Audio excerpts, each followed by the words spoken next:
Isa na namang pinagpalang araw mga kasama. Narito na naman po tayo at nagbabalik. Welcome back sa ating vlog story for today. Itatagpuin po natin ang ating kasamang si Wency na dati natin kasamahan pala sa trabaho. Kaya tara, samahan nyo kami sa ride out na to. Tingnan natin kung ano yung magiging ganap sa araw na to. Let's go!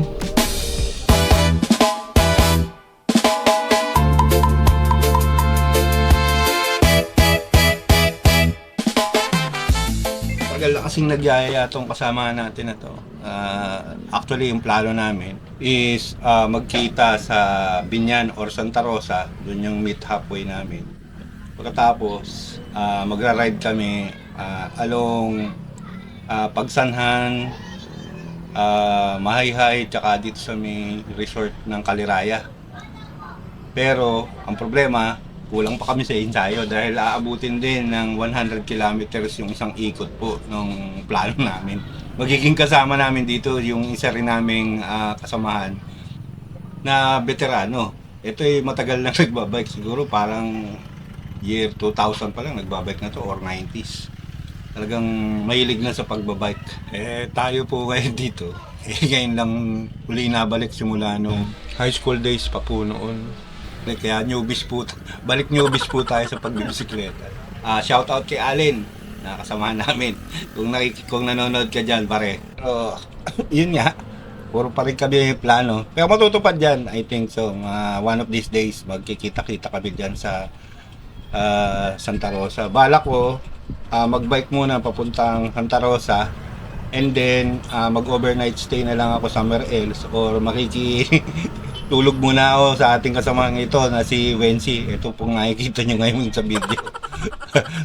Tulad nga na sinabi ko, dati kaming mga magkakasama sa isang kumpanya. Dahil sa hindi inaasahang pangyayari, nagkaroon ng forced retirement at redundancy. So yun, dahil po doon, naging epekto po sa amin kaya unti-unti kaming kinalos ng aming pinaglilingkurang kumpanya. Kaya ito ngayon, tambay kami, walang magawa. Ang ginagawa, puro pagbabike na lang. Pero anyway, siguro soon makapag-apply sa ibang company. Sa mga oras na to, palis na lang sana kami. No, bigla ako nakita ni Wency malambot yung kanyang gulong kaya magbobobabula kami. Sobrang dapa yung kanyang gulong kaya ayun, ito, pagkatapos bomba, dumiretso, binabaybay na namin kabahan ng Rizal Avenue, yung patungong monumento. Ayan, nasa parting harap na kami ng Grand Central, kung saan papunta kami ng Tagalog. 20 kilometers yung balikan mula monumento hanggang dito, I think so. Parang gano'n.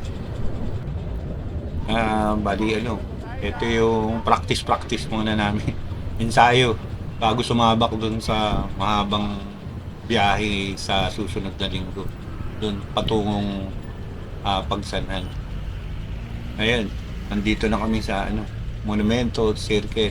Magdadaan kami hanggang papuntang MacArthur Highway, tagos ng Potrero, kakaliwa ng Potrero, Governor Pascual.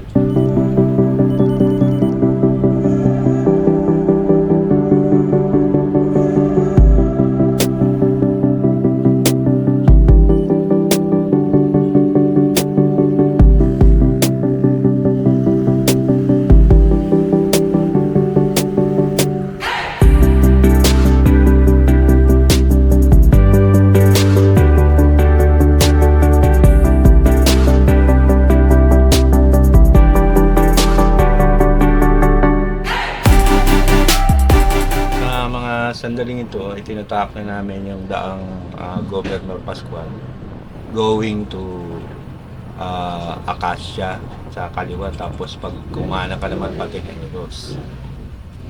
Itong eksaktong lugar na to, yung nasa bahaging kanan, yan po. Yan po ay factory ng papel. Yan yung tinatawag na Globe Paper Mill.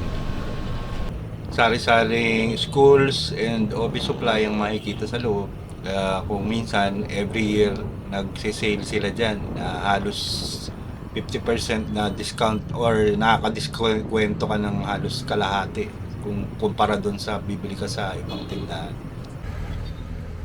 Pagkatapos, yung kaliwa naman niya, yung parking kaliwa, yun naman yung bilihan ng mga plastic products, kamukha ng Zoe, yung mga aparador pa na plastic, cabinet, tapos sari-sari din, mga pack, ano yung warehouse.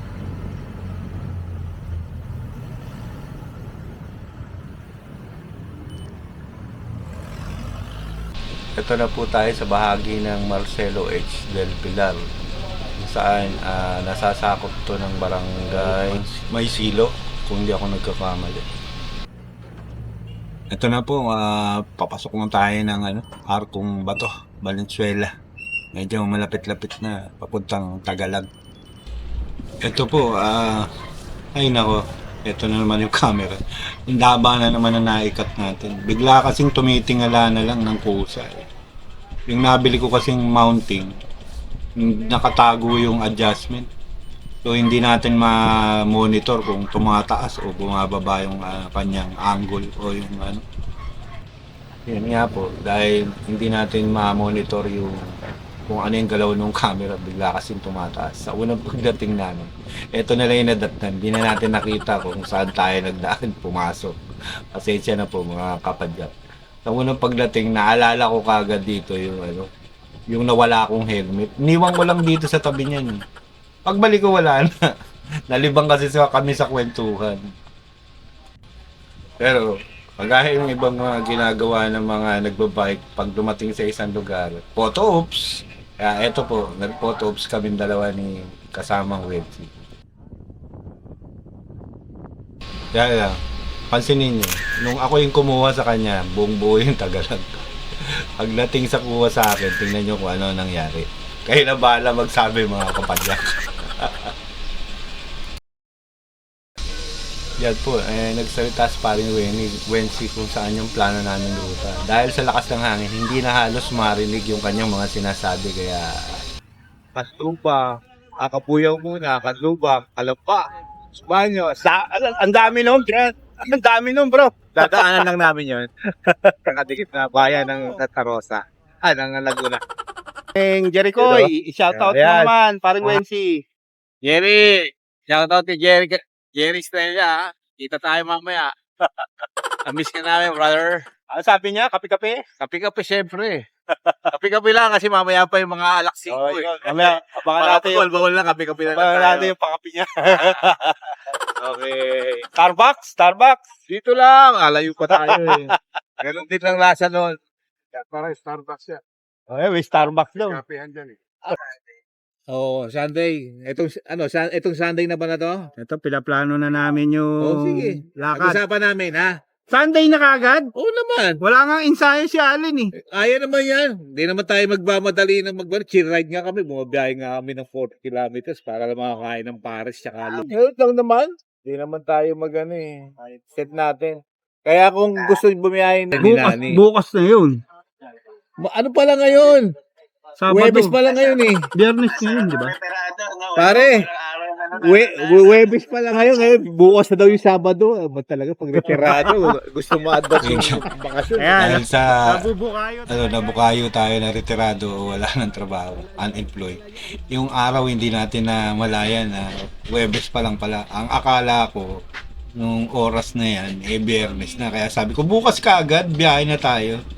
Yung mga oras na to, tinawagan niya si Allen, yung kasama namin, para lutuin nga yung pinaplanong biyahe sa susunod na linggo. Tapos, naisip din namin tawagan yung isa namin kasamahan na taga rito sa may Valenzuela, Coloong, sa kabila lang nitong Tagalog, para magkita-kita kami na tuloy dito. Yun nga, ayan, dumating na si paring Jerry. Nakita nyo, adik sa tirador yan. Una kaagad ginawa, kinuha yung kanyang tirador. Tsaka dito, tirador, sling ba tawag dyan? Parang sling. O, ano yan, nag-champion na yan sa competition ng sling. Eto, kausap ni paring Wensi sa mga oras na to yung grupo. Mga dating kasamahan din yan, ka-group chat niya. Mga retirado. Ayun, si Mang Ray, si Sir Ray, si Teddy, at saka si Boss Idol na isang legend sa aming opisina. Di ba? Aywa, wala nang buhok eh. Salt and pepper, tsaka salt na lang. So, ito nga, Mga Teddy? yung mga in-order namin. So, saglit lang at mag-aagahan muna kami dito. Magkakamit. Kung napansin nyo, yung pangalan ng mga cup coffee shop dito, Inilawan. Di ba?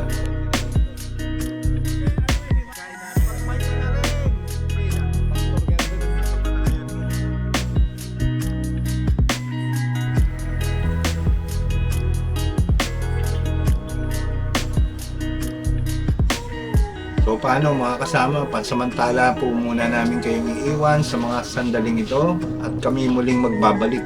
Nga pala, huwag kalimutang i-subscribe, i-like at i-share po ang ating channel upang mapanatili ang ating pagpapalaganap pa ng ating programa. Maraming salamat po at magandang araw sa lahat.